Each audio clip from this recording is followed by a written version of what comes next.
Hello everyone, welcome to our channel study with DK. Friends, फिर हाजिर हैं देश और दुनिया की 21 नवंबर की सभी महत्वपूर्ण करंट अफेयर्स न्यूज़ लेकर, जो सभी कॉम्पिटिटिव एग्जाम के लिए मोस्ट इंपॉर्टेंट है। तो चलिए दोस्तों, शुरू करते हैं आज का करंट न्यूज़ यानी करंट अफेयर्स। आज का पहला पॉइंट है, बड़ा इंपॉर्टेंट पॉइंट है, ध्यान से सुनिएगा। हाल ही में आरबीआई यानी रिजर्व बैंक ऑफ इंडिया ने कहा automated bank note processing centre की स्थापना करने की घोषणा की है। इसका राइट आंसर है ऑप्शन नंबर सी, जयपुर। ये है आपका द इकोनॉमिक्स टाइम्स का article, RBI to set up automated bank note processing centre in Jaipur, यानी जयपुर में इसकी स्थापना की जाएगी। अब इसको समझने से पहले सबसे पहले समझते हैं सॉइल्ड बैंक नोट को। अब ध्यान रखें दोस्तों, सॉइल्ड बैंक नोट का तात्पर्य होता है कि बैंक जो खराब हुए करेंसी नोट को वापस लेती है। कहने का मतलब हमारी जो केंद्रीय बैंक है उसका नाम है आरबीआई, और आरबीआई के द्वारा ही आपका सारे के सारे नोट जारी किए जाते हैं, सिर्फ 1 रुपये के नोट, करेंसी नोट के अलावा। क्योंकि जो 1 रुपये का करेंसी नोट होता है ये भारत के वित्त मंत्रालय के द्वारा जारी किया जाता है। लेकिन ध्यान रखिएगा, ये जो अन्य नोट होते हैं 1 रुपये के नोट के अलावा, वो भारत के रिजर्व बैंक ऑफ इंडिया के द्वारा जारी किए जाते हैं। अब ये जारी किए जाते हैं तो एटीएम के माध्यम से जब हम इन करेंसी नोट को निकालते हैं तो होता क्या है, एक दूसरे से आपका ये ट्रांसफ़र होते होते एक समय ऐसा होता है कि जो करेंसी नोट होता है वो पुराना पड़ जाता है, या ये कहें कि आपका ख़राब हो जाता है। तो ऐसे में जो रिजर्व बैंक ऑफ इंडिया जो खराब हुए करेंसी नोट को वापस लेती है उसी को आपका सॉइल्ड बैंक नोट कहा जाता है। क्या कहा जाता है? सॉइल्ड बैंक नोट कहा जाता है। और ऐसे में जब आरबीआई आपका इन नोट्स को जो फट जाती है या ख़राब हो जाती है उसको वापस लेने के बाद आपका डंप कर देती है, और इसकी जगह आपका नया नोट क्या करती है? रिलीज़ करती है। ठीक है ना? तो होगा क्या, जो ये automated bank note processing centre है जिसे आपका हाल ही में जयपुर में आरबीआई के द्वारा स्थापित किया जा रहा है, नोट डाल के आपका नोट कर लीजिएगा, ज़रूर एग्ज़ाम में आएगा।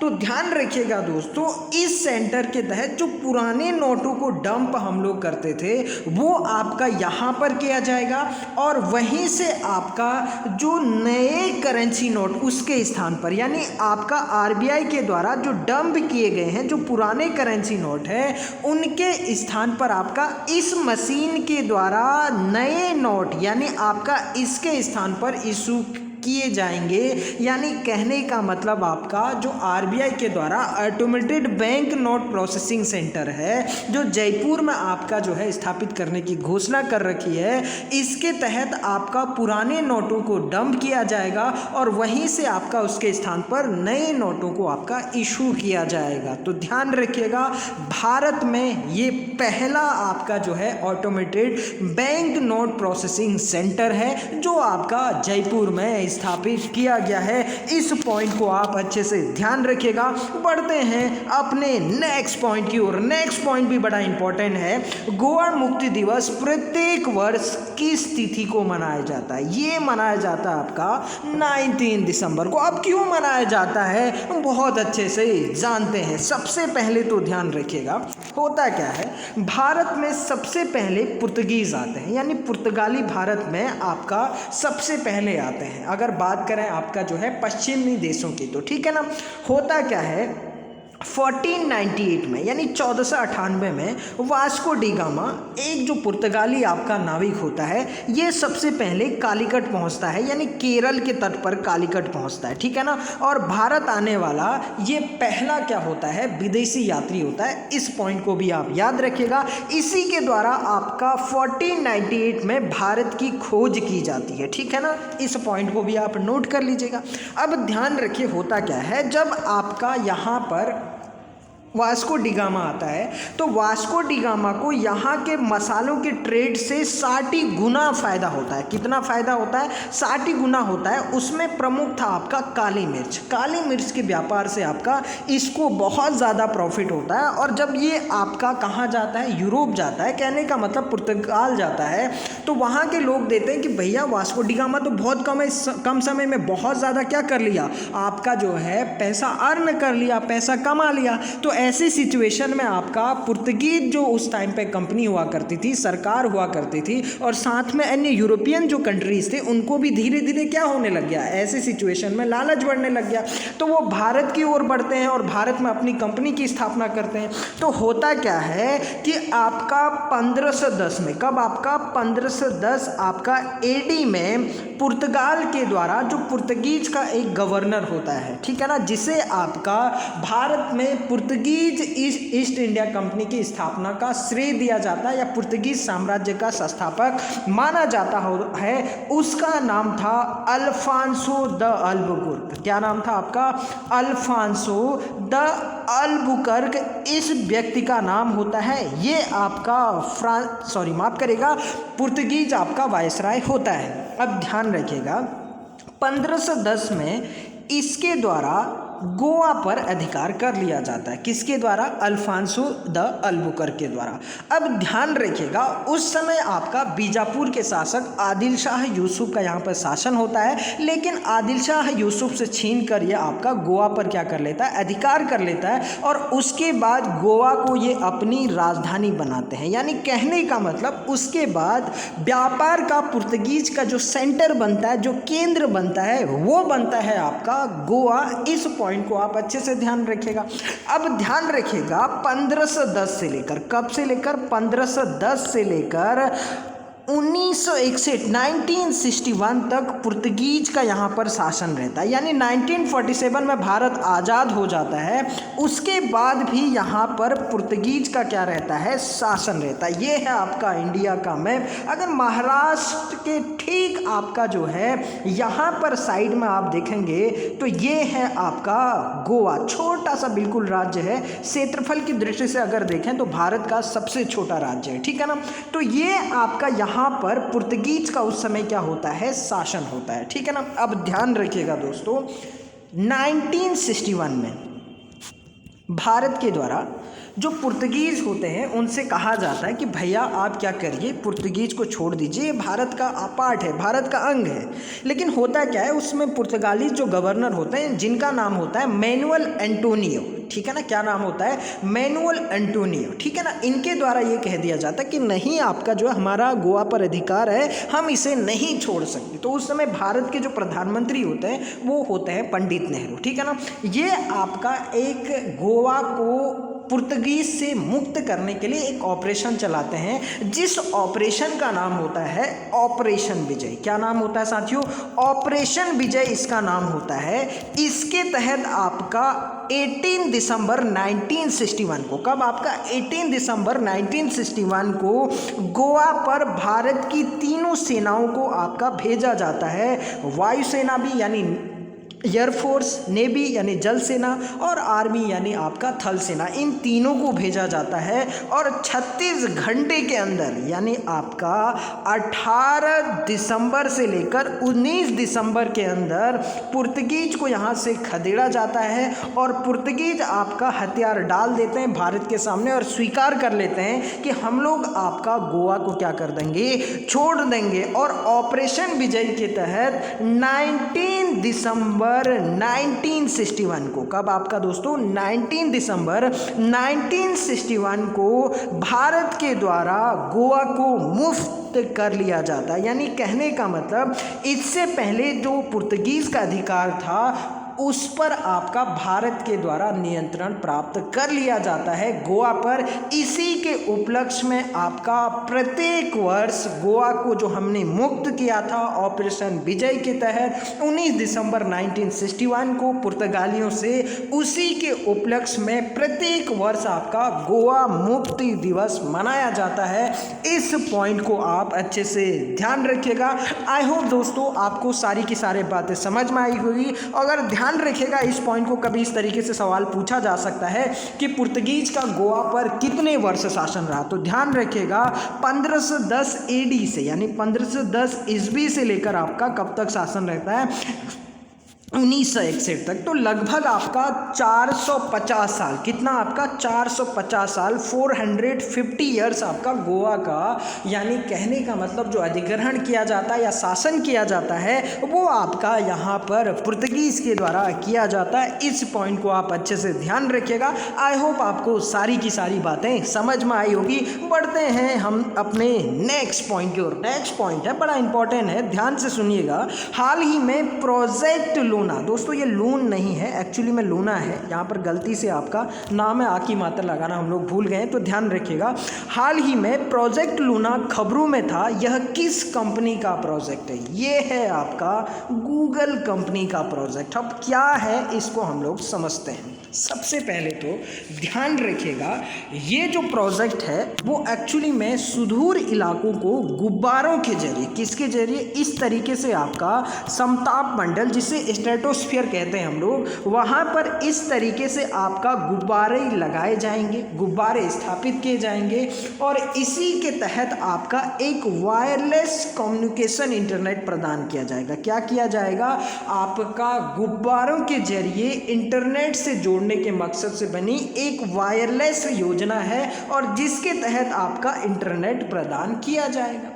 अब आपका एक सवाल हो सकता है कि सर ये क्या पॉसिबल है, क्या ये सक्सेस हो चुका है? बिल्कुल सक्सेस हो चुका है। हाल ही में इसने अपने 1 वर्ष पूरे कर लिए हैं, ठीक है ना। ये आपका गूगल की बहुत ही ज़्यादा महत्वाकांक्षी योजना है। अब ध्यान रखिएगा इन गुब्बारों में क्या किया गया है, हीलियम गैस भरी गई, क्योंकि वो आपका जो है बहुत हल्की होती है, वायुमंडल में जो गैस पाई जाती है उससे भी बहुत ज़्यादा हल्की होती है। तो आपका इनमें हीलियम गैस भरी जाएगी और इसे आपका समताप मंडल में, यानी धरती से आपका 20 किलोमीटर दूर ऊंचाई पर क्या किया जाएगा, छोड़ा जाएगा।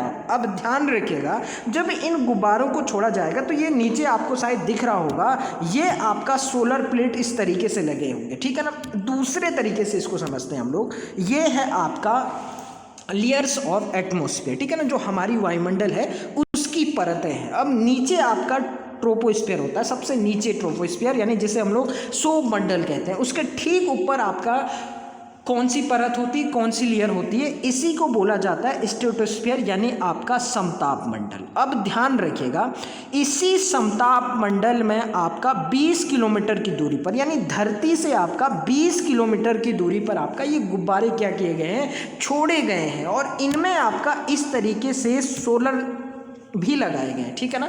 तो होगा क्या कि आपका जब इन बैलून्स को यहाँ पर लगाया जाएगा तो ध्यान रखिएगा ये जो बैलून्स हैं ये नीचे इस तरीके से टावर बनाए जाएंगे, ठीक है ना, ये जो एंटीना टाइप के बनाए जाएंगे इस तरीके से, ये यहाँ से आपका सिग्नल भेजेंगे, ठीक है ना, ये नियर बाय इस तरीके से यहाँ सिग्नल भेजेंगे। और ध्यान रखिएगा एक बैलून लगभग आपका 40 किलोमीटर के समथिंग एरिया को क्या करेगा, कवर करेगा और वहां पर आपका इंटरनेट प्रदान करेगा, ठीक है ना। तो ये गूगल की बहुत ही जबरदस्त योजना है और ध्यान रखिएगा इसने आपका 1 साल पूरा कर लिया। कितने साल? आपका 1 साल पूरा कर लिया है और आपका समताप मंडल से इसका क्या किया जा रहा है, संचालन किया जा रहा है। और ध्यान रखिएगा दोस्तों जितने भी आपका मौसम से संबंधित क्रियाएं होती हैं, चाहे वो बर्फ का गिरना हो, बारिश का होना हो या बादल का आपका जो है गरजना हो, ये सारी क्रियाएं आपका जो मौसम परिवर्तन होती हैं वो आपका सौर मंडल में होती हैं। कहाँ पर होती हैं? आपका ट्रोपोस्फीयर में होती है। जबकि आपका जो ये स्ट्रेटोस्फीयर है यानी समताप मंडल है, यहाँ पर आपका जो हमारी जितने भी हवाई जहाज होते हैं वो क्या करते हैं, आपका उड़ते हैं। तो यहीं पर आपका, क्योंकि यहाँ पर मौसम परिवर्तन तो होता नहीं है तो इनको ज़्यादा नुकसान होता नहीं है यहाँ पर, ठीक है ना, कोई नुकसान का चांसेस नहीं है। इस वजह से 20 किलोमीटर की दूरी पर धरती से ऊपर आपका इन गुब्बारों को क्या किया गया है, छोड़ा गया है। इनमें हीलियम गैस भरी गई है और ये हमें क्या प्रदान कर रहे हैं, प्रेजेंट टाइम पर इंटरनेट प्रदान कर रहे हैं। और इन फ्यूचर में आपका ये कयास लगाए जा रहे हैं कि भारत के साथ भी गूगल क्या करने वाला है, आपका इस प्रोजेक्ट को भारत में लागू करने वाला है। इस पॉइंट को आप ध्यान रखिएगा। और आपका जो प्रोजेक्ट लून है ये किस कंपनी का है, गूगल का है 40 किलोमीटर के दायरे के अंदर ये क्या करेगा, एक गुब्बारा आपका इंटरनेट प्रदान करेगा। इस पॉइंट को आप अच्छे से ध्यान रखिएगा, इस तरीके के ये गुब्बारे होंगे। बढ़ते हैं अपने नेक्स्ट पॉइंट की ओर। नेक्स्ट पॉइंट भी बड़ा इंपॉर्टेंट है, ठीक है ना। हाल ही में केंद्रीय मंत्री नितिन गडकरी ने 18 दिसंबर 2020 को हुनर हाट के 23वें संस्करण का उद्घाटन कहाँ किया? इसका राइट आंसर है option number D, Rampur Uttar Pradesh में। ये है आपका द इकोनॉमिक्स टाइम्स का article, Hunar Haat strengthening resolve of आत्मनिर्भर भारत वोकल फॉर लोकल।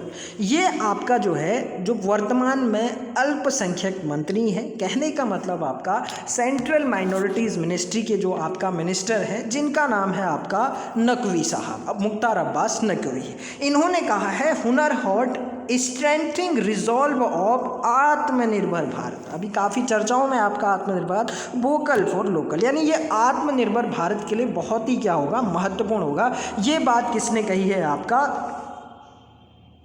हमारे देश के अल्पसंख्यक मामलों के मंत्री आपका मुख्तार अब्बास नकवी। और ये है आपका द मिंट का आर्टिकल।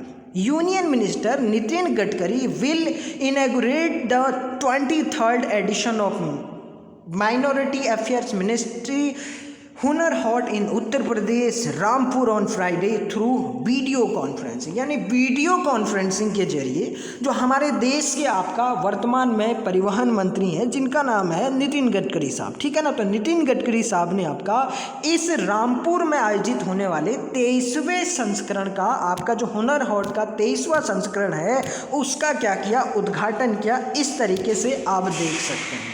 अब आपका ध्यान रखिएगा, इसकी जो प्रेजेंट टाइम पे थीम रखी गई है, वो थीम है आपका जान है, जान भी और जहान भी। कहने का मतलब सोशल डिस्टेंसिंग रखते हुए आपका इसको क्या किया जाएगा, इनॉग्रेट किया जाएगा। ये बहुत अच्छे से ध्यान रखने का। अब इसका उद्देश्य क्या है? यह देश के आपका जो है कोने कोने से जो मास्टर कारीगर होते हैं, ठीक है ना, और शिल्पकार होते हैं, वो बड़े पैमाने पर आपका जो है क्या करते हैं, भारत में हैंडीक्राफ्ट बनाते हैं, ठीक है ना।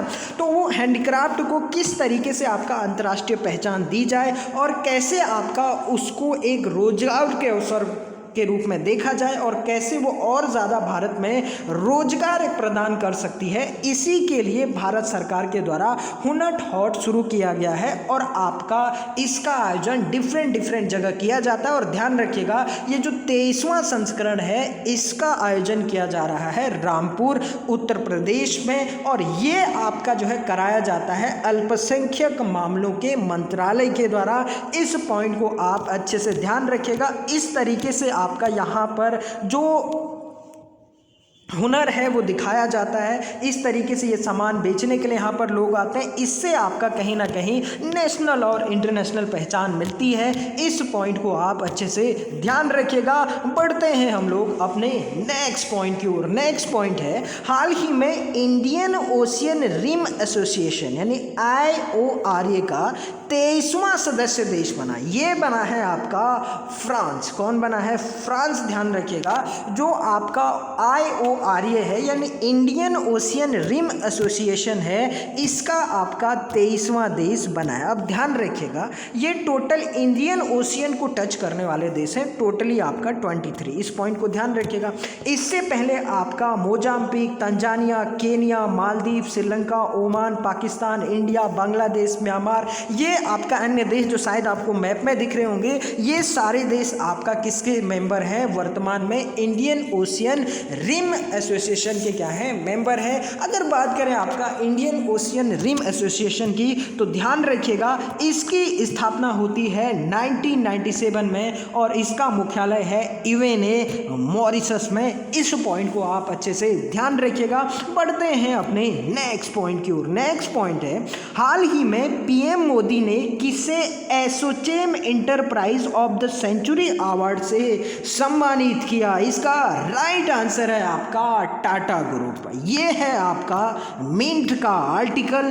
PM also presented the ASSOCHAM enterprise of the century award to Ratan Tata who receive the award on behalf of Tata group. अब ध्यान रखिएगा दोस्तों, ये टाटा ग्रुप को दिया गया है और टाटा ग्रुप की ओर से रतन टाटा ने इस आपका पुरस्कार को रिसीव किया है। इस पॉइंट को ध्यान रखिएगा। अगर बात करें आपका एसोचैम की, ठीक है ना, ये एसोचैम की साइट पर भी आपका इस तरीके से नरेंद्र मोदी के द्वारा जो श्री रतन टाटा जी हैं उनको क्या किया गया है, इस बार का अवार्ड प्रदान किया गया है, ASSOCHAM enterprises of the century award. इस पॉइंट को आप अच्छे से ध्यान रखिएगा। जो टाटा अवार्ड के द्वारा जो अचीवमेंट किए गए हैं उसी के योगदान के लिए आपका ये प्रदान किया गया है। अगर बात करें एसोचैम की तो ध्यान रखिएगा, एसोचैम का फुल फॉर्म होता है association chambers of commerce and industry of India. इसकी स्थापना आपका 1920 में होती है। अब इस बार इसके क्या हो रहे हैं, 100 साल पूरे हो रहे हैं। क्या आपका 100 साल पूरे हो रहे हैं। इस वजह से प्रधानमंत्री मोदी ने भी आपका इस एसोचैम के सम्मेलन को क्या किया, संबोधित किया। अगर बात करें आपका इसकी मुख्यालय की तो ध्यान रखिएगा, इसका मुख्यालय है आपका न्यू दिल्ली में। कहाँ है आपका, न्यू दिल्ली में है। और ध्यान रखिएगा निरंजन हीरानंदनी, कौन आपका, निरंजन हीरानंदनी इसके आपका फाउंडर थे, संस्थापक थे। इस पॉइंट को आप नोट कर लीजिएगा। और वर्तमान में आपका एसोचैम के अध्यक्ष हैं बालकृष्ण गोयनका। कौन है आपका, बालकृष्ण गोयनका।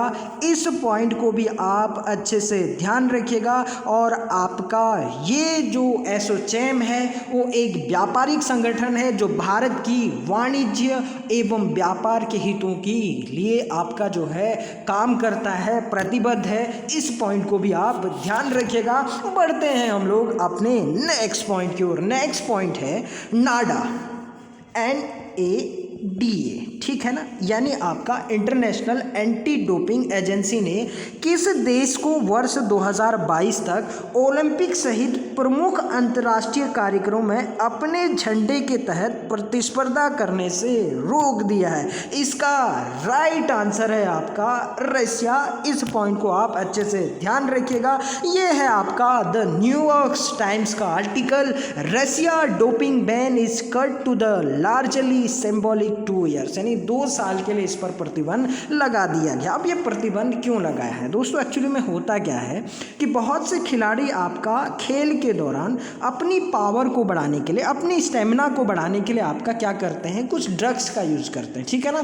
और जो आपका ये ड्रग्स लेते हुए पाया जाता है उस पर अंकुश लगाने का काम इसी नाडा के द्वारा यानी इंटरनेशनल एंटी डोपिंग एजेंसी के द्वारा किया जाता है। और अगर आपका कोई भी ड्रग्स लेते हुए खिलाड़ी पाया जाता है तो उस पर आपका ये जो नाडा संस्था है इसके द्वारा प्रतिबंध लगाया जाता है। इस पॉइंट को आप अच्छे से ध्यान रखिएगा। होता क्या है, आपका जो रशिया के खिलाड़ी थे वो बीच में आपका क्या पाए जाते हैं, ड्रग्स के शिकार पाए जाते हैं। कहने का मतलब उन्होंने खेल के दौरान आपका ड्रग्स लिया होता है, ठीक है ना। तो ऐसे में वो आपका जो है डोपिंग के शिकार पाए जाते हैं और उन पर आपका लगभग 5 साल का प्रतिबंध लगाया गया था। लेकिन अभी उसको आपका घटा के 2 साल कर दिया है, यानी 2022 तक आपका जो रशिया के खिलाड़ी हैं, अगर कोई खिलाड़ी आपका डोपिंग का शिकार नहीं भी पाया गया है तो ऐसे सिचुएशन में वो अपने देश के झंडे तले आपका ओलंपिक या अन्य खेलों में प्रतिभाग नहीं कर पाएगा,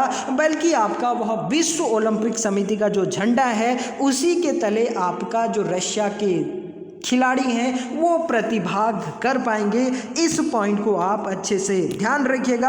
अगर बात करें आपका नाडा की तो ध्यान रखिएगा इसका फुल फॉर्म है, माफ करेगा, वाडा की, ठीक है ना, किसकी, आपका वाडा की। तो ध्यान रखिएगा वाडा का फुल फॉर्म है वर्ल्ड एंटी डोपिंग एजेंसी। इसकी स्थापना 1999 में की जाती है। कब, आपका 1999 में। और एक आपका एंटी डोपिंग एजेंसी है और इसका मुख्यालय है मॉन्ट्रियल। कहाँ है आपका? मॉन्ट्रियल कनाडा में है, ठीक है ना। और इसके अध्यक्ष वर्तमान में हैं विटोल्ड बंका। कौन है आपका? विटोल्ड बंका। इस पॉइंट को भी आप अच्छे से ध्यान रखिएगा। बढ़ते हैं अपने नेक्स्ट पॉइंट की ओर। नेक्स्ट पॉइंट है, किस एशियन गेम्स में ई गेम्स को भी शामिल किया जाएगा? इसका राइट आंसर है 2022 के एशियंस गेम्स में जो ऑनलाइन गेम्स होते हैं, यानी हम लोग लैपटॉप या आपका जो है फ़ोन पर खेला करते हैं पबजी हिट्स वगैरह, इनको आपका 2022 के एशियंस गेम्स में शामिल किया जाएगा। इस पॉइंट को आप अच्छे से ध्यान रखिएगा। और 2022 का जो एशियन गेम्स आयोजित किया जाएगा वो किया जाएगा आपका झिंजियांग चीन में। कहाँ किया जाएगा? आपका झिंजियांग चीन में आपका 2022 का जो एशियन गेम्स है उसका आयोजन किया जाएगा। ध्यान रखिएगा दोस्तों, ये जो एशियन गेम्स हैं वो प्रत्येक आपका 4 वर्ष में आयोजित किए जाते हैं। अगर बात करें 2018 के एशियन गेम्स की तो ध्यान रखिएगा जकार्ता में इसका आयोजन होता है, यानी इंडोनेशिया की राजधानी जकार्ता में। अगर बात करें आपका एशियन गेम्स की तो ध्यान रखिएगा 1951 में इसकी शुरुआत होती है और इसके पहले इस संस्करण का आयोजन होता है भारत की राजधानी दिल्ली में। इस पॉइंट को भी आप ध्यान रखिएगा। और 2022 का एशियन गेम्स कहाँ पर होगा? झिंजियांग चीन में। जबकि 2026 के आपका एशियन गेम्स का आयोजन होगा आईची नामक स्थान जापान में। और 2030 का होगा दोहा कतर में, जहां पर 2022 का आपका विश्व जो फुटबॉल वर्ल्ड कप है उसका आयोजन भी किया जाएगा। तो आई होप दोस्तों आपको ये सारी बातें समझ में आई होगी। बढ़ते हैं अपने नेक्स्ट पॉइंट की ओर। नेक्स्ट पॉइंट है, बड़ा इंपॉर्टेंट पॉइंट है। हाल ही में किस कॉलेज को यूनेस्को ने UNESCO Asia Pacific award for cultural heritage संरक्षण से सम्मानित किया है? इसका राइट आंसर है ऑप्शन नंबर डी, अमर सिंह कॉलेज श्रीनगर। अब ये है आपका कश्मीर वाले का आर्टिकल। ये एक्चुअली में आपका कश्मीर से ही निकलने वाला एक अंग्रेजी न्यूज़पेपर है। Amar Singh college Srinagar bags 2020 UNESCO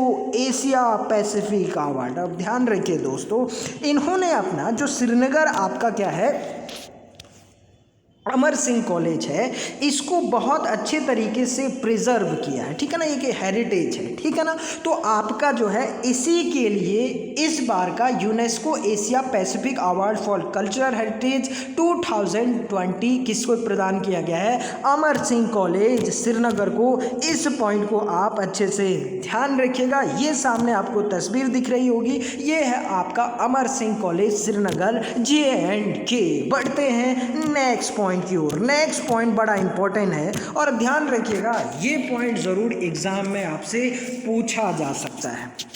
question क्या है? हाल ही में जारी मानव स्वतंत्रता सूचकांक, यानी आपका ह्यूमन फ्रीडम इंडेक्स, जिसे हम लोग HFI के नाम से भी जानते हैं, सूचकांक में भारत का कौन सा स्थान रहा? ध्यान रखिएगा 162 देशों की आपका रैंकिंग में भारत का स्थान रहा है 111वां, जो काफ़ी चिंताजनक कहा जा सकता है। क्योंकि दोस्तों होता क्या है, जब 2019 का ह्यूमन फ्रीडम इंडेक्स आता है तो इसमें भारत का स्थान था 94वां। कौन सा था आपका? 94वां। यानी इस बार भारत आपका 17 पायदान क्या गया है? नीचे गया है, जो काफ़ी आपका चिंताजनक है। ये है आपका द हिंदू का article, India ranks 111 out of 162 countries on personal freedom index. अब ध्यान रखिए दोस्तों, अगर बात करें आपका शीर्ष देशों की तो ये है आपका टॉप कंट्रीज। पहला स्थान है आपका न्यूजीलैंड का, और दूसरा स्थान है स्विट्जरलैंड का, और तीसरा स्थान है आपका हांगकांग का, और चौथा स्थान है आपका डेनमार्क का। अगर आपका बॉटम देश यानी अंतिम स्थान की बात करें तो 162वां स्थान रहा है आपका सीरिया का। इस पॉइंट को भी आप अच्छे से ध्यान रखिएगा। अगर बात करें आपका ह्यूमन फ्रीडम इंडेक्स की। तो ये इंडेक्स आपका निजी यानी पर्सनल, नागरिक यानी सिविलियन और आपका आर्थिक यानी इकोनॉमिक स्वतंत्रता के आधार पर विश्व में मानव की स्वतंत्रता की स्थिति के बारे में बताता है। यानी किस देश में निजी स्वतंत्रता, नागरिक स्वतंत्रता और आर्थिक स्वतंत्रता कितनी बेहतर है, इसी के आधार पर ये इंडेक्स आपका जारी किया जाता है। और ध्यान रखिएगा, अभी जो 2020 का इंडेक्स जारी किया गया है, यह इंडेक्स आपका यूएसए की एक संस्था है जिसका नाम है आपका काटो इंस्टीट्यूट। किसके द्वारा? आपका काटो इंस्टीट्यूट। और कनाडा की ही एक और संस्था है जिसका नाम है फ्रेजर इंस्टीट्यूट। क्या नाम है आपका? Fraser institute. इसी फ्रेजर इंस्टीट्यूट के द्वारा आपका संयुक्त रूप से इस बार का 2020 का जो ह्यूमन फ्रीडम इंडेक्स है, मानव स्वतंत्रता सूचकांक है, इसको जारी किया गया है। इस पॉइंट को ध्यान रखिएगा। और इसमें आपका इस इंडेक्स में 0 से आपका 10 क्या दिया जाता है? स्कोर दिया जाता है, ठीक है ना। और जहां पर आपका 10 स्कोर होता है वहां पर बहुत बढ़िया स्वतंत्रता होती है, बहुत ज़्यादा स्वतंत्रता होती है। और जहां पर आपका जो है 0 दिया जाता है वहां पर आपका बहुत कम क्या होती है? स्वतंत्रता होती है। और आप देख सकते हैं यहाँ पर स्क्रीन में कि न्यूजीलैंड को आपका 8.87, कितना आपका 8.87 क्या दिया गया है? रैंक दिया गया है। और जबकि सीरिया को आपका 3.97 आपका क्या दिया गया है?